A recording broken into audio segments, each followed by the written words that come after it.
ॐ स्थापकाश्च धर्मस्य सर्वधर्मस्वरूपिणे अवतारवरिष्ठाय রামকৃষ্ণায় তে নমঃ।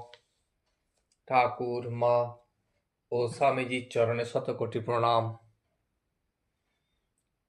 আজ রবিবার 28শে সেপ্টেম্বর 1884 খ্রিস্টাব্দ। আজ মহা অষ্টমী। ঠাকুর শ্রী রামকৃষ্ণ কলিকাতায় প্রতিমা দর্শন করতে আসিয়াছেন। অধরের বাড়িতে শারদীয় দুর্গোৎসব হইতেছে। সেখানে ঠাকুরের 3 দিন নিমন্ত্রণ। ঠাকুর অধরের বাড়ি প্রতিমা দর্শন করিবার পূর্বে রামের বাড়ি হইয়া যাইতেছেন।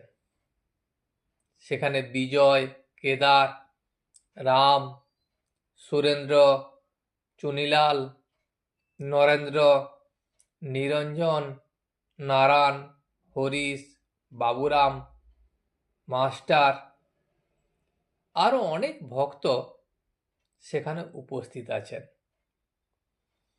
বলরাম রাখাল এখন বৃন্দাবন ধামে বাস করিতেছেন। ঠাকুর বিজয় ও কেদারকে বলিলেন, আজ বেশ মিলেছে, দুজনেরই এক ভাবের ভাবি। শেষে বিজয়কে বলিলেন, হ্যাঁ গা শিবনাথ আপনি? বিজয় তখন বলিলেন, আজ্ঞা হ্যাঁ, তিনি সব শুনেছেন। আমার সঙ্গে দেখা হয়নি, তবে আমি সংবাদ পাঠিয়েছিলাম, আর তিনি তা শুনেওছেন। ঠাকুর শিবনাথের বাড়ি গিয়াছিলেন তাহার সহিত দেখা করিবার জন্য, কিন্তু তার দেখা হয় নাই। পরে বিজয় সংবাদ দিয়াছিলেন, কিন্তু শিবনাথ কাজের ভিড়ে আজও ঠাকুরের সঙ্গে দেখা করে উঠতে পারেন নাই। ঠাকুর বিজয়কে বলিলেন, মনে বড় 4টি স্বাদ জেগেছে। বেগুন মাছ দিয়ে মাছের ঝোল খাবো, আর শিবনাথের সঙ্গে দেখা করব। আরেকটি স্বাদ হলো হরিনামের মালা এনে ভক্তেরা সব জপবে, আমি তা দেখব। আর 8 আনার কারণ অষ্টমীর দিন তন্ত্রের সাধকেরা পান করবে, আমি তাই দেখব আর প্রণাম করব। ঠাকুর যখন ঠাকুরের মনের স্বাদের কথা বলিলেন, তখন তাহার সম্মুখে নরেন্দ্র বসিয়া। নরেন্দ্রের বয়স এখন 22-23। কথাগুলি ঠাকুর বলিতে বলিতে নরেন্দ্রের উপর দৃষ্টি পড়িল। ঠাকুর দাঁড়াইয়া পড়িলেন ও সমাধিস্থ হইলেন। নরেন্দ্রের হাঁটুতে একটি পা বাড়াইয়া দিয়া ওইভাবে দাঁড়াইয়া আছেন। তিনি সম্পূর্ণ বাহ্যশূন্য, চক্ষু স্পন্দহীন। তার অনেকক্ষণ পরে সমাধি ভঙ্গ হইল। এখনো ঠাকুরের আনন্দের নেশা ছুটিয়া যায় নাই।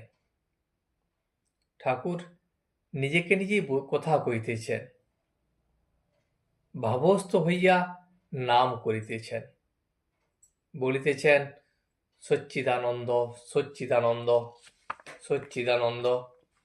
বলবো না, আজ কারণানন্দ দায়িনী, কারণানন্দ দায়িনী। সারে গামা পাধানি।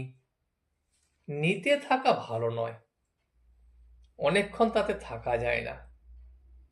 একরাম নিচে থাকব। স্থূল সূক্ষ্ম কারণ মহাকারণ, মহাকারণে গেলে সব চুপ, সেখানে কোনো কথা চলে না। ঈশ্বরকোটি তারা মহাকারণে গিয়ে আবার ফিরে আসতে পারে। যারা অবতার তারাই ঈশ্বর কোটি। তারা উপরে উঠে আবার নিচেও আসতে পারে, ছাদের উপরে উঠে আবার সিঁড়ি দিয়ে নিচে নেমে আনাগোনা করতে পারে। অনুলোম বিলোম, 7 তলা বাড়ি, কেউ বারবাড়ি পর্যন্ত যেতে পারে। রাজার ছেলে আপনার বাড়ির 7 তলায় যাওয়া আসা করতে পারে। এক এক রকম তুবড়ি আছে। একবার একরকম ফুল কেটে গেল, তারপর আবার খানিকক্ষণ আর একরকম ফুল কাটছে, তারপর আর একরকম। তার নানা রকম ফুল কাটা ফুরোয় না। আর একরকম তুবড়ি আছে, আগুন দেওয়ার একটু পরেই ভস করে উঠে ভেঙে যায়। যদি সাধ্য সাধনা করে উপরে যায় তো আর এসে খবর দেয় না। জীবকোটির সাধ্য সাধনা করে সমাধি হতে পারে, কিন্তু সমাধির পর নিচে আসতে বা এসে খবর দিতে সে আর পারে না। একটি আছে নিত্য সিদ্ধের থাক। তারা জন্মাবধি ঈশ্বরকে চায়। সংসারে কোনো জিনিস তাদের ভালো লাগে না। বেদে আছে হোমা পাখির কথা। এই পাখি খুব উঁচু আকাশে থাকে, ওই আকাশেই ডিম পাড়ে। এত উঁচুতে থাকে যে ডিমগুলি অনেক দিন ধরে পড়তে থাকে। পড়তে পড়তে ডিম ফুটে যায়, তখন আবার ছানাটি পড়তে থাকে। তা অনেক দিন ধরে পড়ে, সেও পড়তে পড়তে তার চোখ ফুটে যায়। যখন মাটির কাছে এসে পড়ে তখন তার চৈতন্য হয়। তখন সে বুঝতে পারে যে মাটি গায়ে ঠেকলেই অবধারিত মৃত্যু। তখন পাখি চিৎকার করে মার দিকে চোঁচা দৌড় দেয়। মাটিতে মৃত্যু, মাটি দেখে ভয় হয়েছে। এখন সে মাকে চায়। মা সে উঁচু আকাশে আছে, সেই দিকে সে চোঁচা দৌড়, আর কোনো দিকে তার দৃষ্টি নাই। অবতারের সঙ্গে যারা আসে তারা সব নিত্য সিদ্ধ। কারো বা এটাই শেষ জন্ম। ঠাকুর বিজয়কে বলিলেন, তোমাদের 2 আছে, যোগও আছে আবার ভোগও আছে। জনক রাজার যোগও ছিল, ভোগও ছিল। তাই জনক ছিলেন রাজর্ষি।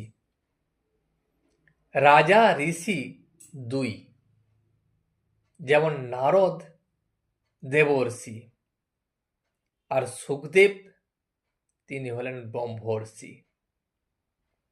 সুখদেব ব্রহ্মর্ষি। সুখদেব কিন্তু জ্ঞানী নন, তিনি জ্ঞানের ঘন মূর্তি। জ্ঞানী কাকে বলে জানো? জ্ঞান হয়েছে যার সাধ্য সাধনা করে জ্ঞান হয়েছে। সুখদেব জ্ঞানের মূর্তি, অর্থাৎ জ্ঞানের জমাট বাঁধা, এমনি হয়েছে, সে সাধ্য সাধনা করে নয়। ঠাকুর কথাগুলি বলিতে বলিতে প্রকৃতিস্থ হইলেন। এখন ভক্তদের সহিত তিনি কথা কইতে পারিবেন। কেদারকে গান করিতে বললেন। কেদার তখন গাইতেছেন, মনের কথা কইব কিসই কইতে মানা, দরদি নইলেই প্রাণ বাঁচে না, মনের মানুষ হয় যোজনা, ও তার নয়নেতে যাইগো চেনা, সে 2-1 জনা, ভাবে ভাসে রসে ডুবে, ও সে উজান পথে করে আনাগোনা, ভাবের মানুষ উজান পথে করে আনাগোনা। গৌর প্রেমের ঢেউ লেগেছে গায়, তার হিল্লোলে পাষণ্ড দলন এ ব্রহ্মাণ্ড তলিয়ে যায়। মনে করি ডুবে তলিয়ে রই, গৌর চাঁদের প্রেম কুমোরে গিলতেছে গো সই। এমন ব্যথার ব্যথি কে আর আছে হাত ধরে টেনে তোলায়, যেজন প্রেমের ঘাট চেনে না। গানের পর আবার ঠাকুর ভক্তদের সহিত কথা কহিতেছেন। শ্রীযুক্ত কেশব সেনের ভাইপো নন্দলাল সেখানে উপস্থিত ছিলেন। তিনি ও তার দুই একটি ব্রাহ্ম বন্ধু ঠাকুরের কাছে বসিয়াছেন। ঠাকুর বিজয় ও অন্যান্য ভক্তদের বলিলেন, কারণের বোতল একজন এনেছিল, আমি ছুতে গিয়েও আর পারলুম না। বিজয় তখন বলিলেন, আহা। ঠাকুর আবার বলিলেন, সহজ আনন্দ হলে অমনি নেশা হয়ে যায়, তাকে মদ খেতে হয় না। মার চরণামৃত দেখে আমার নেশা হয়ে যায়, ঠিক যেন 5 বোতল মদ খেলে হয়। এই অবস্থায় সব সময় সব রকম খাওয়া চলে না। নরেন্দ্র বলিলেন, খাওয়া দাওয়া সম্বন্ধে যদিচ্ছা লাভই ভালো। ঠাকুর আবার বললেন, অবস্থা বিশেষে উটি হয়, জ্ঞানীর পক্ষে কিছুতেই দোষ নাই। গীতার মতে জ্ঞানী আপনি খায় না, সে কুণ্ডলিনীকে আহুতি দেয়। ভক্তের পক্ষে কিন্তু ওটি নয়। আমার এখনকার অবস্থা বামুনের দেয়া ভোগ না হলে আমি খেতে পারি না। আগে এমন অবস্থা ছিল, দক্ষিণেশ্বরের ওপার থেকে মরা পোড়ার যে গন্ধ আসতো, সেই গন্ধ নাক দিয়ে টেনে নিতাম, এত মিষ্ট লাগতো। এখন সবাইয়ের খেতে পারি না বটে, আবার একবার হয়ও। কেশব সেনের ওখানে থিয়েটারে আমায় নিয়ে গিয়েছিল। তারা লুচি ছক্কা আনলে, তা ধোবা কি নাপিত কে আনলে আমি জানি না, তো বেশ খেলো। রাখাল বললে, একটু খাও। ঠাকুর নরেন্দ্র করিলেন, তোমার এখন হবে, তুমি এতেও আছো আবার ওতেও আছো, তুমি এখন এসব খেতে পারবে? ঠাকুর ভক্তদিকে বলিলেন, শূকর মাংস খেয়ে যদি ঈশ্বরের টান থাকে, সে লোক ধন্য। আর হব্বিষ্য করে যদি কামিনী কাঞ্চনে মন থাকে, তাহলে সে ধিক।